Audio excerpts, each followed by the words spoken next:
اعوذ باللہ من الشیطان الرجیم بسم اللہ الرحمن الرحیم۔ السلام علیکم، کیا حال ہے ویورز آپ لوگوں کے؟ میں امید کرتی ہوں کہ آپ لوگ خیر وعافیت سے ہوں گے، اور ہمیشہ کی طرح آپ لوگوں کے لیے بہت ساری دعاؤں کے ساتھ میں آپ کی میزبان لیلا حاضر ہوں اپنے چینل لیلا خان وائس میں۔ ویورز، آج میں آپ لوگوں کے لیے جس خواب کی تعبیر کا سلسلہ لے کر جو میں نے شروع کیا ہوا تھا، خواب میں قبرستان دیکھنا، اسی سلسلے میں ایک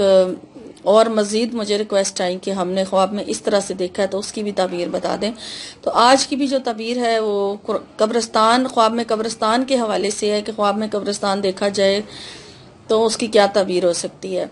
تو پہلے میں ریکویسٹ کروں گی اپنے چینل پر نئے آنے والوں سے کہ وہ میرے چینل کو سبسکرائب کر لیں، اور سبسکرائب کے ساتھ بیل کا نشان ضرور پریس کریں، اور اس کے علاوہ میری حوصلہ افزائی کے لیے میری ویڈیو کو لائک ضرور کیا کریں، تاکہ میں اسی طرح سے آپ لوگوں کے لیے جو ویڈیوز ہیں بنا کر لاتی رہوں، اگر آپ میری حوصلہ افزائی کرتے رہیں ساتھ ساتھ۔ تو ویورز، آج کی تعبیر کا جو بتانے میں آپ کو جا رہی ہوں وہ سن لیجئے کہ خواب میں قبرستان،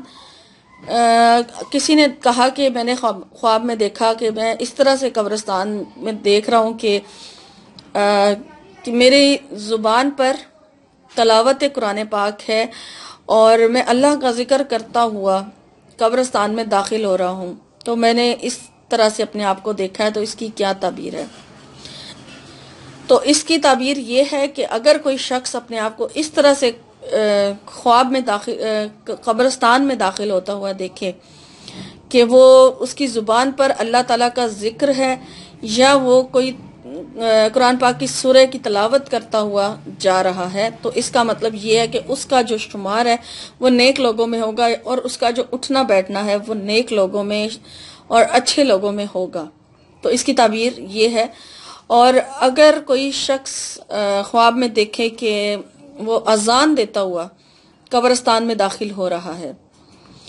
تو اس کی تعبیر یہ ہے کہ وہ لوگوں کو اچھے کاموں کی طرف بلائے گا، اور اچھے نیک کاموں کی طرف راغب کرے گا، اچھی اچھی باتیں لوگوں کو بتائے گا۔ اور اگر اس کے برعکس خواب میں دیکھا جائے کہ قبرستان میں کوئی شخص ہنستا ہوا داخل ہو رہا ہے،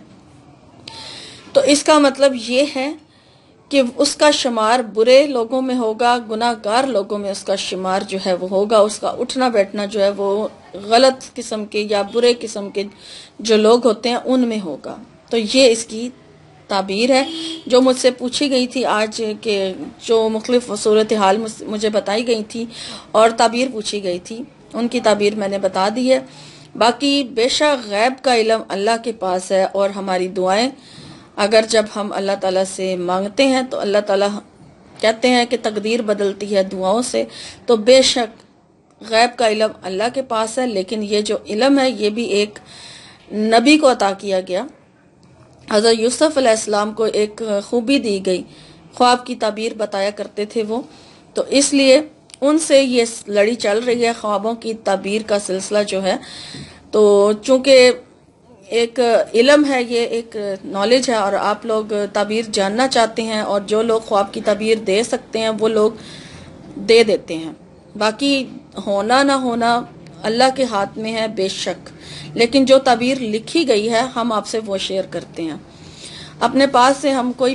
میں اپنے پاس سے یعنی کہ کوئی بھی تعبیر اپنے پاس سے نہیں بتاتی ہوں، جیسا بتایا جا رہا ہوتا ہے کہ خواب میں یہ دیکھنے کی تعبیر یہ ہو سکتی ہے، وہ میں آپ سے شیئر کرتی ہوں۔ اور اس کے علاوہ جو کچھ ضروری باتیں ہوتی ہیں کہ جیسے میں آپ کو ہر ویڈیو میں بتاتی ہوں کہ خواب دیکھنے والا جو جب تعبیر مانگتا ہے تو وہ یہ ضرور بتائے کہ وہ میل ہے یا فیمیل ہے، میرڈ ہے یا ان میرڈ ہے، اور خواب دیکھنے کا ٹائم کیا تھا، اور یہ ساری جو باتیں ہیں ضرور کلیئر اور واضح خواب بتایا کرے تو پھر ہی تعبیر دی جائے گی۔ اور اس کے علاوہ اگر کوئی شخص برا خواب دیکھ بھی لیتا ہے تو اس کو چاہیے کہ وہ فوراً صدقہ خیرات کر دے، تاکہ خواب کا جو اگر برا اثر ہے وہ اس پر نہ ہو اور مصیبت ٹل جائے۔ ٹھیک ہے، میں ہر ویڈیو میں یہ چیزوں کا ذکر کرتی ہوں، اور موسٹلی یہی کہا جاتا ہے کہ جو خواب رات کے تیسرے پہر میں یعنی تہجد کے ٹائم، فجر سے پہلے دیکھے جاتے ہیں وہ سچے ہوتے ہیں۔ تو اس لیے ٹائم ضرور بتایا کریں خواب کا، تاکہ آپ کو صحیح سے تعبیر دی جا سکے اس کے مطابق۔ تو یہ تھی آج کی خواب کی ویڈیو۔ انشاءاللہ تعالیٰ ایک نئے خواب کے ساتھ ایک نئی ویڈیو میں آپ کی خدمت میں حاضر ہوں گی۔ اگر آپ جاننا چاہتے ہیں اپنے خواب اور ان کی تعبیر تو لیٹسٹ اپلوڈ ہونے والی ویڈیو کے نیچے کمنٹ کر کے اپنی تعبیر آپ مجھ سے پوچھ سکتے ہیں خواب کی۔ اور اگر جو ویڈیو اپلوڈ کر دی گئی ہے، جیسے قبرستان کے حوالے سے میں نے اپلوڈ کی ہے، تو اس کے بارے میں آپ مزید کچھ جاننا چاہتے ہیں، کچھ مزید تو وہ آپ مجھے بتا سکتے ہیں۔ اس کی بھی تعبیر جو ہے وہ آپ کو کمنٹ کے ذریعے یا پھر ویڈیو کی صورت میں دے دی جائے گی۔ تو اب آپ سے میں اجازت چاہوں گی، انشاءاللہ تعالیٰ آپ سے پھر ملاقات ہوگی ایک نئی ویڈیو میں۔ تو تب تک کے لیے اپنا اور اپنوں کا بہت سارا خیال رکھیے گا۔ فی امان اللہ۔